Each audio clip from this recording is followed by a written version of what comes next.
How's it going, everybody? Tuki here, back again with some more NHL 16 and my Boston Bruins GM mode, and it is time. It is round 2 against the Toronto Maple Leafs.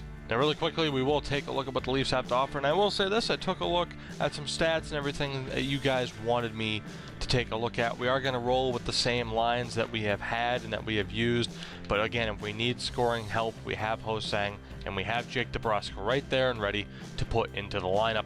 But really quickly now, we'll take a look at Toronto. And they're an interesting team. They don't have too many changes. They don't have too many people you wouldn't expect them to be there, but their prospects have progressed. You have Tyler Bozak, now at an 84 overall, is still at an 84 overall. 4 points. Frederick Gauthier at an 84 overall because Toronto still has, or EA still has him very highly overrated, but that's okay. He only has 1 point thus far. Peter Holland, 83 overall, and 5 points so far. And then Nazem Kadri up to an 88 overall. He only has 3 points, though. He'll be looking to get back on the board big time. Leo Komarov is still there. Brendan Leipzig, 84 overall, 6 points. Lupul is there with 4 points. William Nylander up to an 83. He has 5 points. JVR, 3 points, all goals, 86 overall. And Daniel Winnick is still there. And on the right wing, you have two big names here, or guys that have turned into big names. You have Josh Levo, 86 overall. He has 5 points. And then 83 overall, Nikita Soshnikov, 4 points so far. And then defensively, as you would expect, you have Frankie Corrado, 81 overall. Jake Gardner's up to an 87. Martin Marincin up to an 85. Stuart Percy at an 83. Dion Phaneuf at an 85. And then the big one, it's Morgan Rielly, 92 overall. He has turned into an absolute beast. It is unbelievable. And he eclipses Victor Hedman for us. But then in net, it's Jonathan Bernier, 86 overall. So even if we started Subban, we still have the better goaltender. So really, this is a series where I hope we can win. I hope our defense can counteract what their offensive potential brings. And really, you notice 83 overall for Soshnikov, and he's the leading scorer. Why can't someone like that, why couldn't Alex Kovalchev do that for us? Why couldn't Seth Griffith do that for us? And let's just get into this, guys. It is time. Game 1 of the Eastern Conference semifinals against the Atlantic Division winning Toronto Maple Leafs. They dispatched whoever they played. I forgot who they played already, but it only took them 5 games. Took us 6 games to get past the Buffalo Sabres, and this is going to be interesting though. And again, if we struggle to score, we have Ho-Sang and we have Jake DeBrusk there ready to step in. But let's sim this first period of Game 1 and see where we stand. And we are down 1-0. Martin Marincin again from a terrible angle, this time from the point though, beats Tuukka Rask a minute into it, so we're immediately down. We did outshoot them that period. Let's see what happens now in the second period. Still nothing, still no goals, and immediately maybe Anton Blidh should be pulled out of this lineup. Let's just get into the sim now and see what happens. I'm definitely anxious that we haven't scored a goal yet. They do have a great defensive core. They do have a solid goaltender in Bernier. But we have people on this team that should be able to get a goal by now. 24 shots, 25 shots now, no goals. Led up by Bernier, 4 minutes left, 3 minutes left, and it's looking like it's over. It's looking like it's over. Jonathan Bernier gets a shutout in game number 1. Nikita Soshnikov adds the empty netter just for shits and giggles. It's from the boards, because of course it is. That's the only place that people score against us from. Bernier first star, Rask second star, and then Martin Marincin the third star. So we drop game 1, and immediately I'm going to make changes. I'm not going to sit by and wait. I'm going to make some immediate changes here, and Anton Blidh's going to have to be that first change. I am a little bit nervous though because he is on the penalty kill. His defensive category isn't the greatest, but he is on the penalty kill. But we should have people that can replace him on the penalty kill. I'll take a look at that myself. But Jake DeBrusk is coming in. We'll see how he does. Very tempted to put Joshua Ho-Sang in there. I am going to leave DeBrusk on that 4th line. We could potentially move him up, but we'll leave him. We need goals, and hopefully we can bounce back. If we can split the first 2 games of this series, you know, the home and home, Toronto has home ice advantage. If we can split the first 2, we're in a relatively decent spot. But that first goal is going to be absolutely huge this game. Let's sim this period and see if we can get it. And we do.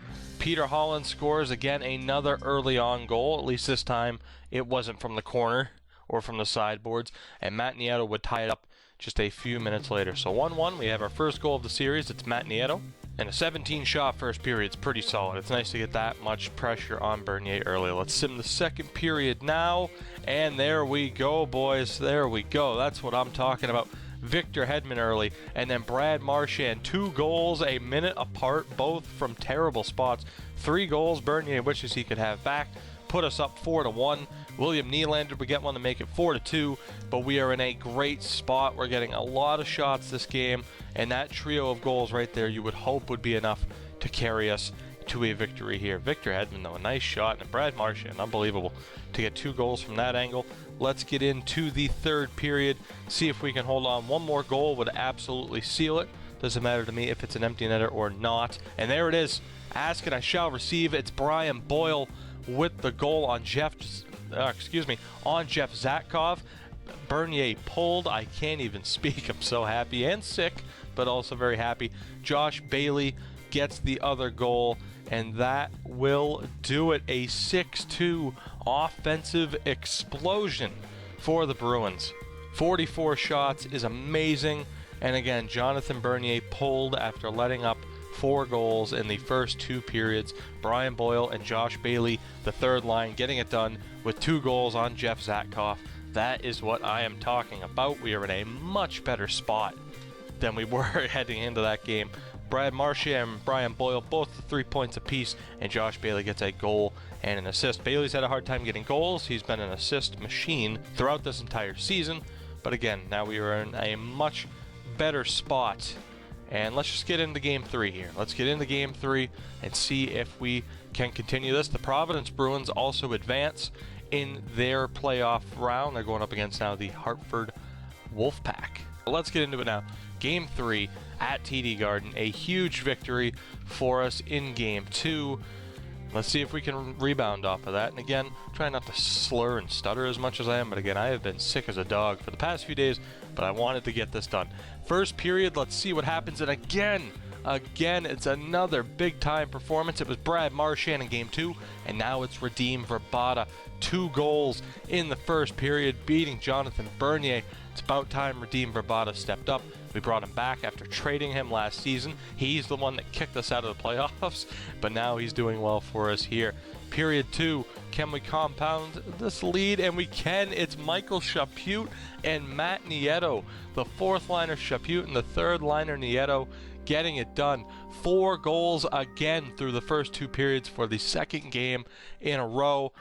And you know what, fuck it, let's just sim it. I was gonna hit the A button and just fast sim it, but let's go through it.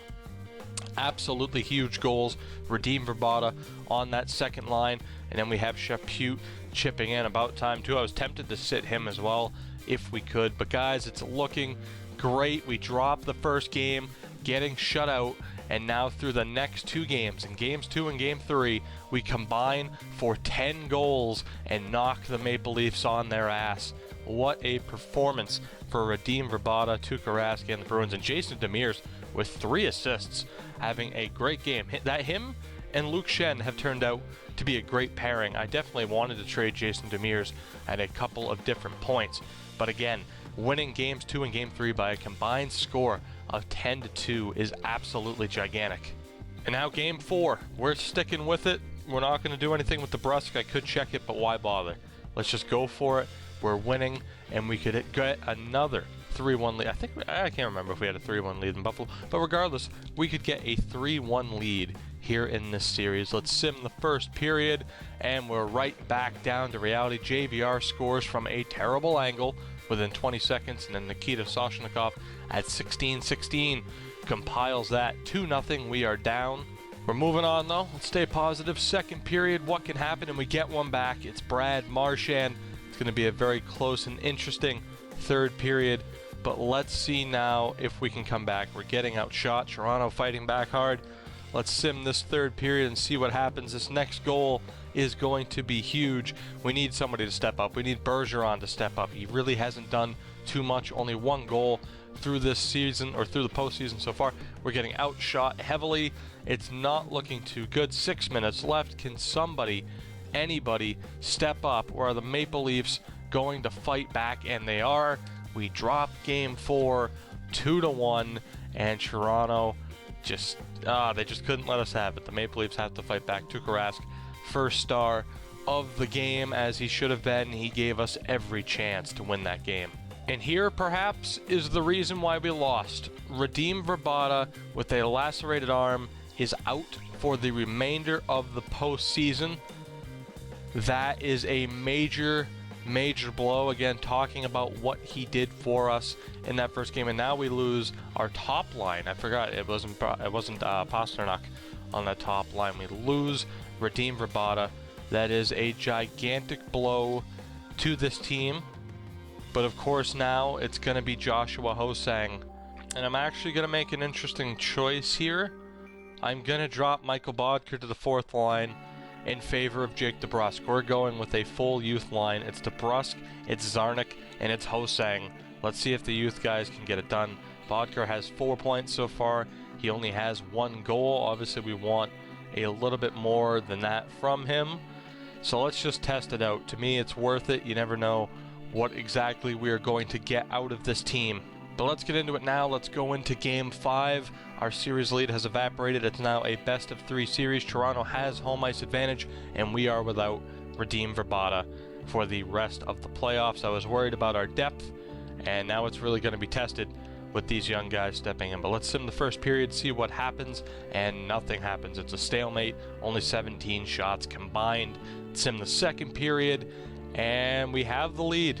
We have the lead. It's Patrice Bergeron getting the first goal. A minute 22 later, Brendan Leipsic from another terrible fucking angle, because Rask just can't stop those. But then Joshua Ho-Sang, his first game for us. It's a playoff game, and he gives us the lead in Toronto in a crucial Game 5.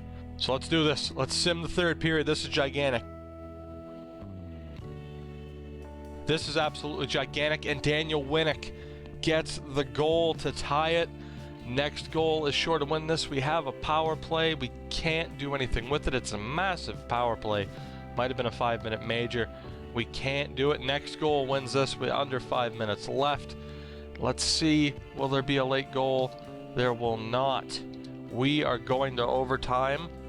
This almost didn't pause in time. We're on a 5-on-3 power play. This is crucial. I want to get a look at the penalties in the third period and see if it was a double minor to Dion Phaneuf, and right now Frankie Corrado and Dion Phaneuf are both in the box. They are 2 defensemen down in overtime here. Crucial Game 5. The winner of this has the series lead. Let's unpause it and see if we can get that big goal. 5-on-3 in overtime. It passes. We can't get the goal. We're out shooting them 42 now to 34, halfway through the overtime. Come on, boys. 1 goal can change the direction of this franchise for good or for worse. So here we go. It's double overtime as my voice continues to give out, but we're going to keep fighting through it, and hopefully the team can fight through it as well. 2-2, double overtime in Game 5, an instant classic. And whoever gets the goal here, it's crucial. This is absolutely crucial. Let's get back to the sim.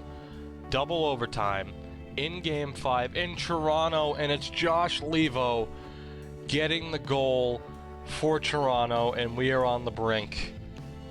Josh Leivo with the biggest goal Toronto has seen in years, as Jonathan Bernier makes 45 out of 47 saves. Our backs are against the wall going into Game 6.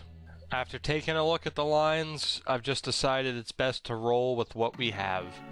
Our backs are against the wall. It takes 2 wins in a row to advance. I don't think we have enough, but let's hope this team can prove me wrong. It's Game 6. Again, I'm just happy to have gotten a series win against Buffalo. Let's sim the first period. It's a must-win game, and we're down 1-0 early. It's JVR midway through the first period. We need people to step up. Period 2 of Game 6. Nothing happens. And it all comes down to this third period. We only have 15 shots through 2, when earlier in the series we had 17 shots in the first period alone. Again, maybe that first round series kinda gave me a little bit too much hope. It all comes down to this. 1 more period. We need 2 goals at least to win this game. Let's see if this team has what it takes. We're going. Next goal was, of course, just so crucial. We're either down 2-0 or we're tying this up. Perhaps we'll get shut out again by Bernier. A power play for Toronto. Nothing happens. We are rapidly running out of time. And Nazem Kadri gets the goal. Toronto gets their revenge for 2013 as Frankie Corrado piles it on. And on home ice, the Maple Leafs beat us 3-1, eliminate us in 6 games, and we are out. The season is over. Only 18 shots against Jonathan Bernier. And that is it. Of all the ways to lose it, being up 2-1 in the series after destroying them 6-2 combined score between games 2 and 3, and we lose 3 straight with only 3 goals. That's just an absolutely heartbreaking way to lose it. But as expected, we're kicked out of the playoffs. We don't make it too far, but we're close. We're really close. And in the next episode, we start the off season. It's a major off season where Tuukka Rask might go. Who knows what we do with Kokochev and Griffith and so many others. We'll redeem Vrbata, retire. We have many other UFAs to deal with. And of course, we'll take a look at who eventually wins the cup, who wins some hardware. Changes are coming for this team, but we are leaning in the right direction. I will see you all next time when we get into Season 4. Thank you all very much for watching.